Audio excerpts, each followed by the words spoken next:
लेकिन अपने लोगों की क्लास बाधित रही। इसके लिए खेद, कुछ त्योहार की वजह से, कुछ पर्सनल काम होने की वजह से अब आपकी जो क्लास है वो कंटिन्यू चलेगी।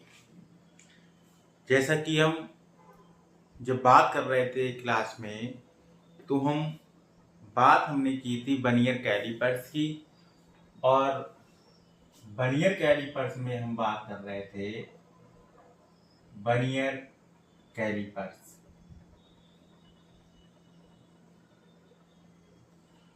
और वर्नियर कैलिपर्स में हमने आपसे बोला था कि जो वर्नियर कैलिपर्स का सिद्धांत हमने यहाँ पर बताया था कि वर्नियर कैलिपर्स में दो पैमाने होते हैं, यानी दो पैमाने होते हैं। एक इसमें हमने आपको बताया था वर्नियर पैमाना होता है, वर्नियर पैमाना, और सेकंड जो इसमें होता है ये हमारे पास होता है मुख्य पैमाना। मुख्य पैमाना जो वर्नियर पैमाने पर है, इस पर बेटा जो खानों की संख्या है, खानों की संख्या ये 10 होती है, और मुख्य पैमाने आपका 15 सेंटीमीटर का भी हो सकता है, 12 सेंटीमीटर का भी हो सकता है, और इससे बड़ा भी हो सकता है। यानी जैसा आपका उपकरण बनेगा, छोटा बनेगा छोटा मुख्य पैमाना लिया जाएगा, बड़ा बनेगा बड़ा लिया जाएगा, लेकिन वर्नियर पैमाने पर जो खानों की संख्या होती है वो 10 ही होती है। वर्नियर के सिद्धांत में हमने आपसे बात की थी, वर्नियर कैलिपर्स का सिद्धांत में हमने आपको बताया कि वर्नियर पर बने खानों की जो संख्या होती है वो मुख्य पैमाने के n-1 खानों की संख्या के बराबर होती है। यानी इसमें हमने आपको बताया था वर्नियर पर, या वर्नियर पैमाने पर लिख लो, वर्नियर पैमाने के n खानों की माप बराबर होती है मुख्य पैमाने के, या मुख्य पैमाने के n-1 खानों की माप के। यदि हमने इसमें ये भी कहा था, यदि इसमें मान लिया कि वर्नियर पर खानों की संख्या n-BS है, तो मुख्य पैमाने पर जो होगा वो n-1 m के बराबर मान होगा। यदि हम यहाँ पर b का मान निकालेंगे तो b बराबर लिखेंगे n-1 upon n into m के। यानी यही तो होगा, यानी वर्नियर पैमाने का जो मान होगा वो n-1 upon n into m। m यहाँ पर क्या, मुख्य पैमाने का मान है। यदि इसको हम डिवाइड करेंगे तो हमारे पास क्या बनेगा, n-1 यानी 1 बनेगा, 1 यानी n बटे n, और 1 अपॉन n, n से 1 कैंसिल होगा, ठीक है। यानी हमारे पास जो मान बनेगा वो क्या बचेगा हमारे पास में, m अपॉन n के बराबर। यानी क्या बचेगा, m अपॉन स्मॉल n के बराबर। यानी कुल मिला के हम यहाँ पर ये कहते सकते हैं कि मुख्य पैमाने का जो मान होगा वो वर्नियर पैमाने के खानों के क्या होगा, बराबर होगा। यानी वर्नियर पैमाने का मान जो होगा वो m अपॉन n के बराबर होगा। m यहाँ पर क्या है, मुख्य पैमाने के एक खाने का माप, और जो n है ये वर्नियर पैमाने पर बने खानों की संख्या। जो m है, ठीक है, ये मुख्य पैमाने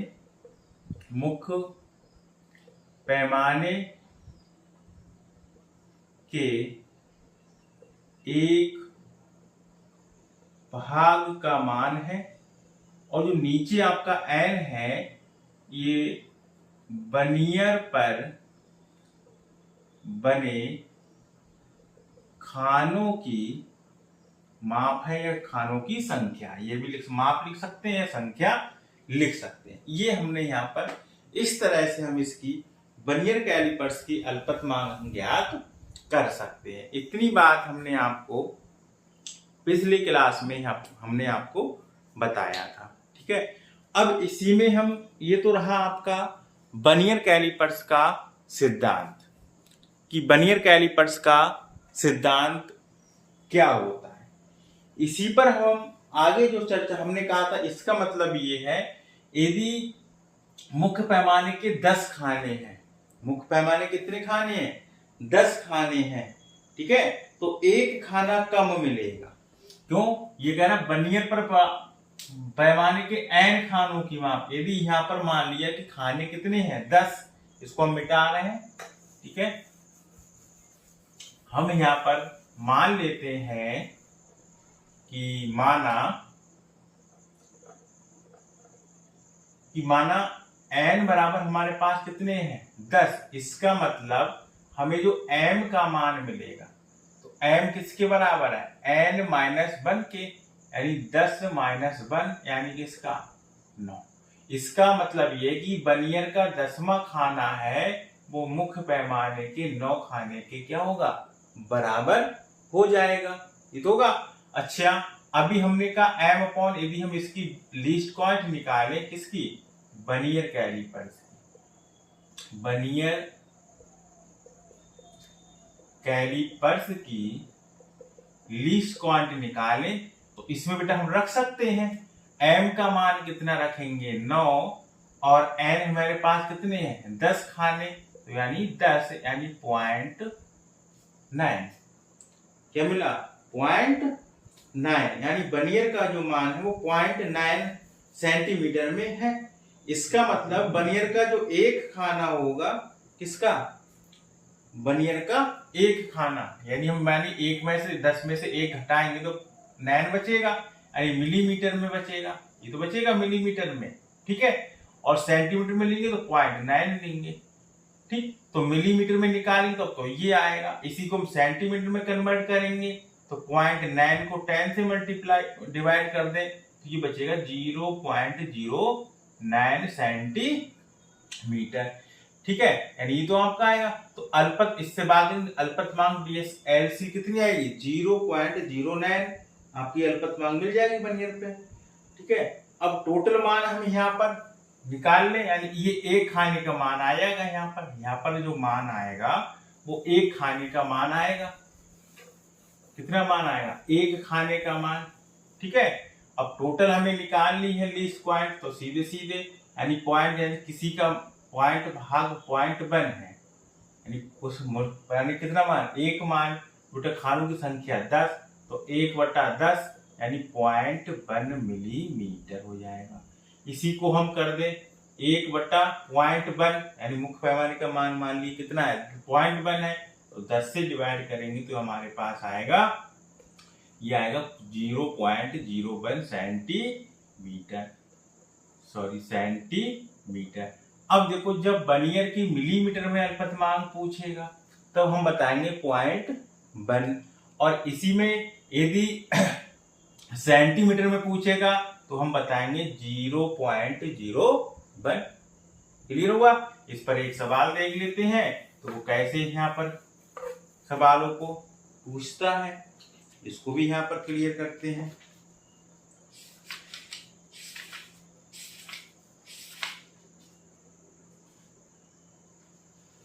क्वेश्चन है, सामान्यतः वर्नियर का अल्पतमांक,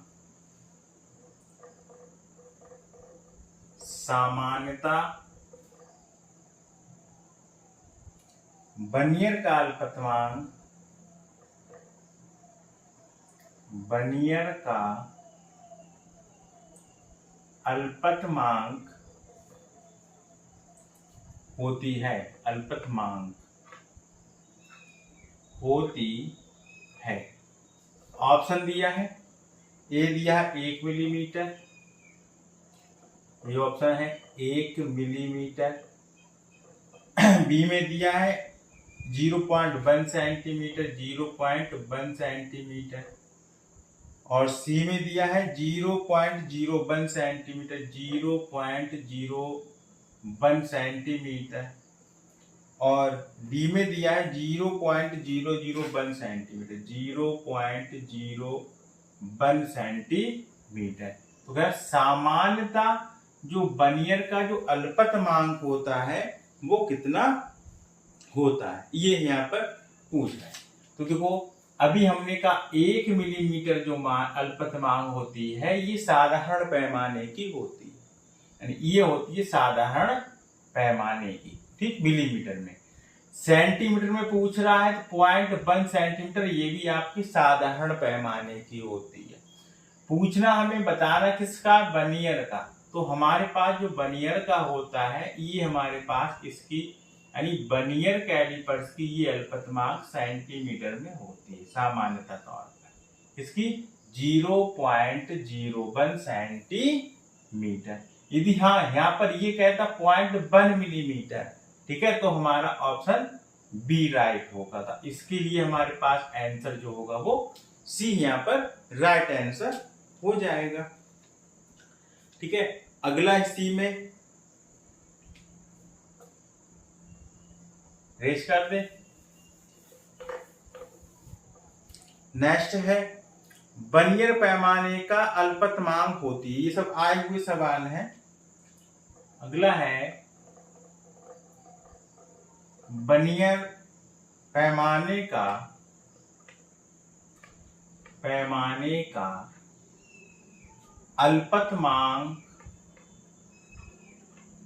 अल्पतमांक होती है।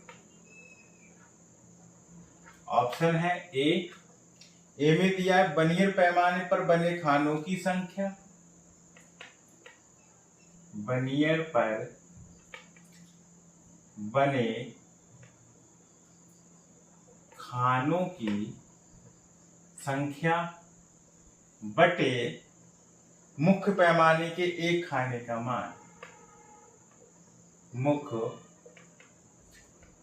पैमाने के एक खाने का मान, एक खाने का मान। ऑप्शन बी देख लीजिए, बनियर पैमाने का एक खाना, बनियर पैमाने का एक खाना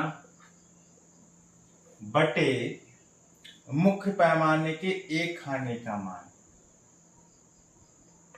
मुख्य पैमाने के एक खाने का मान।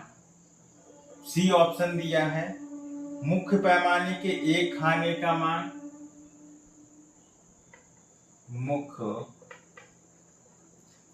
पैमाने के एक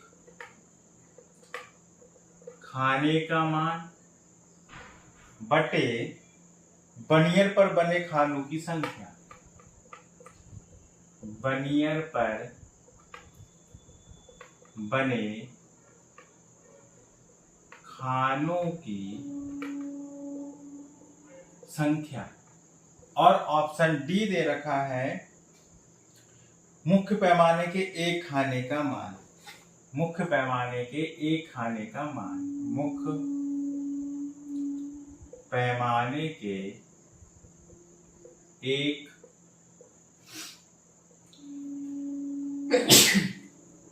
एक खाने का मान, ठीक है। इस तरह से भी क्वेश्चन आपसे पूछे जाते हैं। अब इसमें ये कह रहे हैं कि बनियर पैमाने का अल्पतमांक जो होती है वो बनियर पर बने खानों की संख्या के बराबर है या मुख्य पैमाने के एक खाने का मान, ये फार्मूला ठीक है। बनियर पैमाने का एक खाना बटे मुख्य पैमाने के एक खाने का मान, ये ठीक है। मुख्य पैमाने के एक खाने का मान बनियर पर बने खानों की संख्या, या ये ठीक है। या कह रहे हैं कि मुख्य पैमाने के एक खाने का मान, ये ठीक है।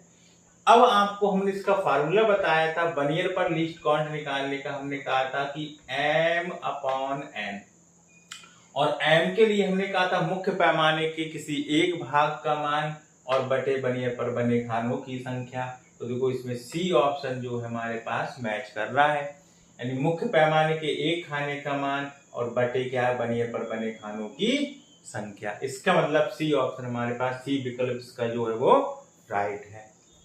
ठीक है, तो आज हमने बनियर के सिद्धांत के बारे में रिपीट किया, ठीक है, जो इससे पहले वाली क्लास में करा था, और हमने इस पर किस तरह के सवाल यहाँ पर पूछे जाते हैं उसको बताया। यहाँ पर अल्पतमांक पूछ लेगा या फिर उसके फार्मूले बेस पर उसका फार्मूला पूछ लेगा, इसके अल्पतमांक कैसे ज्ञात करते हैं और ये किस सिद्धांत पर कार्य करता है, इसका सिद्धांत क्या है।